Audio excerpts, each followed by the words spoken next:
Spinach is a winner thanks to its speedy growth, long list of health benefits, and of course its plentiful harvests.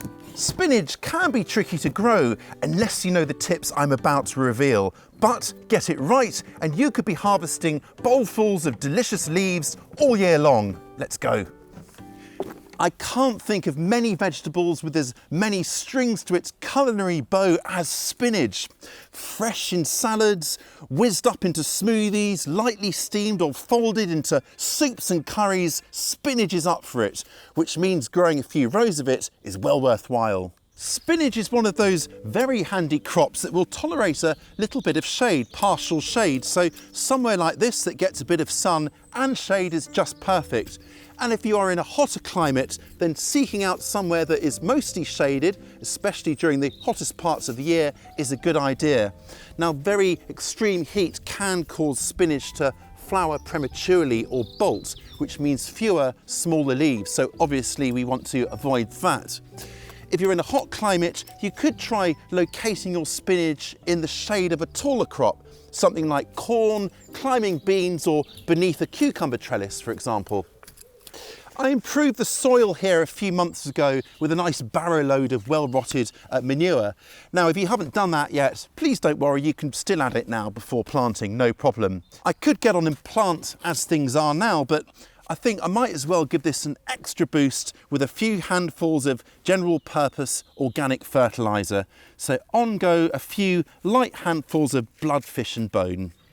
Spinach is very easy to sow direct, and I'll show you how to do that shortly. But first, let's get these guys in, which I started in plug trays right at the start of the season to get myself a bit of a head start. I'm an impatient sort. I'm going to space them about 8 inches or 20 centimetres apart in a block formation both ways. Now I'm going to lay them out first on the soil surface so I can just tweak things around to get the spacing just so. And then to plant, just use your fingers or an improvised dibber like this to make a hole, and then pop your seedling in and lightly firm it in. If it's still a little bit on the chillier side, what you can do is make a hole just a touch deeper and then pop your seedling in and firm it in so you've got kind of like a cup of raised soil around it to somewhat shield it. Or of course just use a row cover like fleece. And now for a good drink of water. Now you might be tempted to think that we're done here now, but not so fast. Spinach is one of those plants that's a real treat of pigeons, and I can hear them cooing in the background mocking me. So we're going to have to cover them up. You could use a pop-over cloche or netting like this one here. Cover with some sort of row cover like this fleece here, maybe removing it on warm days so it doesn't get too hot. Or my favourite, simply use lots of twiggy, branchy bits to create a kind of pigeon-proof cage. We'll also need to protect against slugs and snails, and more on that in a moment.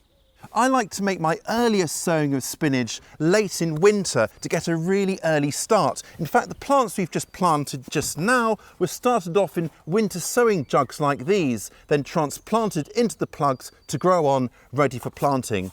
And I'll link to a video on what this is all about in the description below. A more conventional way to get an early start is just to sow direct into the plug trays using sieved or screen potting mix. So fill up your plugs and then make little depressions with your fingers, and then we're going to sow 2 to 3 seeds into each little plug. And then just cover them over with a little bit more of the potting mix. The advantage of sowing into plug trays is that there's minimal root disturbance. Just grow the seedlings on in their plugs and then plant them outside once the time arrives. And there's no need to thin out the seedlings as well. If you get 2 or 3 seedlings that germinate, well, just plant them out as a mini clump. Now, as well as getting a head start on the growing season by starting plugs of seedlings off in the greenhouse or say a cold frame, you're also going to be protecting seedlings like this from slugs and pigeons, which are much more of a nuisance early on in the season. And it means that you can get your spinach started while the earlier crop is still finishing off in the ground. But as spring progresses, it makes good sense to sow direct because there's no transplanting needed. Now make sowings from about mid-spring as soon as the soil warms up and drains out a bit. I've got a lovely flat piece of ground here, and the first job is to mark out the rows. So you can use something like a bit of bamboo cane to get that nice and straight, or use something like a string line for longer rows. So I just like to make impressions in the soil like that and then mark out the little trenches to sow into. Now I'm aiming for a depth of around 1/2 inch or so, or 1 to 1.5 centimetres deep like that. And the rows are 8 inches, which is, what's that, 20 centimetres, that's right, distance apart. And then to sow, I'm going to drop 1 seed every inch or 3 centimetres or so, spacing them out individually, taking the time to do so. Now this is lovely kind of sowing and growing weather. It's not too warm and, well, it's warm enough, but it's not too hot, and there's plenty of little rain showers in between. But if it is quite hot, or you're sowing in the middle of summer, for example, then I would suggest watering along the little trenches you've made before sowing to create a nice cool microclimate around the seeds. And then we're just going to cover the seeds over and then pat everything down with the back of the rake like that. And then we'll give everything a good old drink. Once the seedlings have popped up, I will thin them in stages until the little plants are about 6 inches or 15 centimetres apart within the row. Now please do not throw away those thinnings. They can of course be eaten as microgreens. And to think you pay a small fortune for pretty little microgreens in a restaurant when you could be growing them yourself. Spinach also makes a fantastic container crop.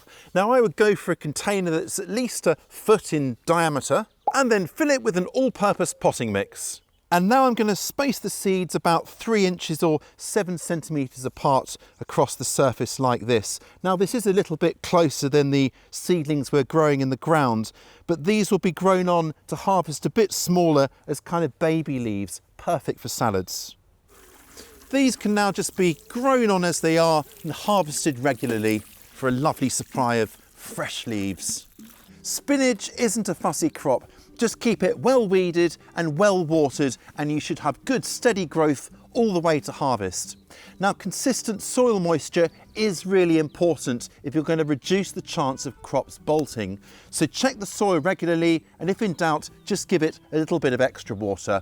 And water in the morning if possible, so plants have plenty of soil moisture to draw on throughout the course of the day. Those luscious leaves won't go unnoticed by slugs and snails for long, so pick off any that you find, or set little ramekins or other dishes into the ground like this to make your own beer traps, and then just fill it with beer or any kind of yeasty liquid would be fine, and empty these out regularly. Now I'll be doing a full video about slug and snail control in a few weeks, so if you don't want to miss that, do make sure you're subscribed and have turned on notifications. Early in the season, it's well worth seeking out bolt-resistant varieties which will continue to produce leaves for longer before they stretch to flower. Now here's a little list of suitable varieties that you might want to try. Bolt-resistant varieties combined with plentiful watering and shade from the hottest sun will see you right.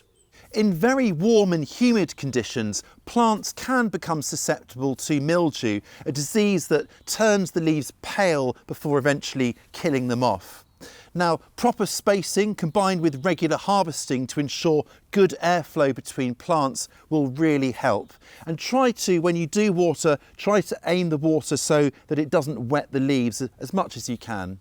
We'll get on to harvesting those sumptuous leaves shortly, but first I thought I'd like to share a few spinach alternatives, just in case you do find spinach a bit tricky to grow with, for example, heat. Now all of these have the words spinach in the name, but are botanically unrelated. First up is New Zealand spinach. Now this tender plant with equally soft leaves is much better for hotter climates and thrives where spinach might struggle in really sunny spots. So if you do have particularly hot summers, then this could be one for you.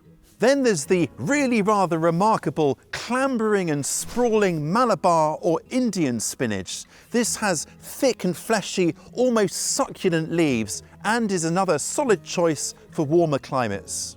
Tree spinach is a taller plant with pink to red leaves, while perpetual spinach is a fantastic choice for poorer soils and will crop for pretty much all the year. Perpetual spinach is in fact more closely related to chard and grown in much the same way, so if you'd like more tips on growing chard and perpetual spinach, please do check out my recent chard growing masterclass, which I will also link to in the video description below.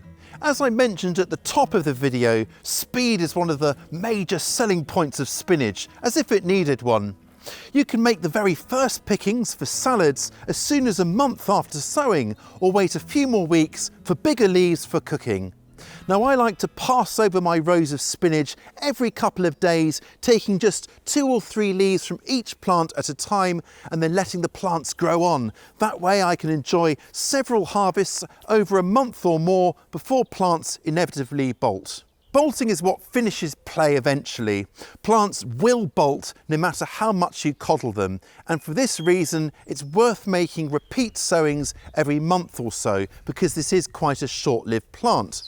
Once plants do bolt, just lift them up and of course add them to the compost heap. Keep sowing throughout the growing season if your summers aren't too hot, making a final sowing in late summer using a winter hardy variety that should give a few leaves to enjoy in the autumn and then again from early spring. Spinach is one of those fantastic follow-on or succession crops. Now, if you're using our garden planner, you can set your in-ground dates and then view your plan in a particular month to see when and where gaps appear. And then we can select our spinach, drop it in, and then expand it out. Easy. Speedy spinach keeps you strong and smiling. I love the stuff. I hope you're going to grow it too this growing season. I'll catch you next time.